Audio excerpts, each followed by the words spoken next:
Sulaiman bin Surad radhiyallahu anhu bercerita, ketika saya sedang duduk bersama dengan Rasulullah Shallallahu Alaihi Wasallam, kami melihat tak jauh dari tempat kami duduk ada dua orang yang saling bertengkar dengan hebatnya. Salah seorang dari keduanya itu telah merah pada mukanya dan membesarlah urat lehernya. Kemudian Rasulullah Shallallahu Alaihi Wasallam bersabda, sesungguhnya saja apabila dia mengetahui suatu kalimat yang apabila dia ucapkan, niscaya akan hilang kemarahannya, yaitu andai kata ia mengucapkan, Auzubillahi minasy syaitonir rojim, tentulah lenyapnya segala kemarahannya. Orang-orang lalu berkata kepada orang yang merah pada mukanya tadi, sesungguhnya Nabi Muhammad Shallallahu Alaihi Wasallam bersabda, memohonlah perlindungan kepada Allah Subhanahu wa Ta'ala dari setan yang dirajam.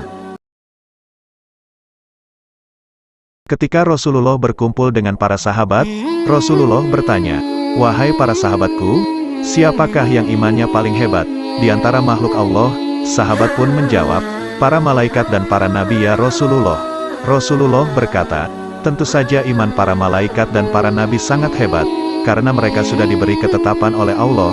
Sahabat kemudian bertanya, apakah kami ya Rasulullah? Rasulullah pun menjawab, tentu saja kalian memiliki iman yang hebat, karena kalian membantu perjuanganku.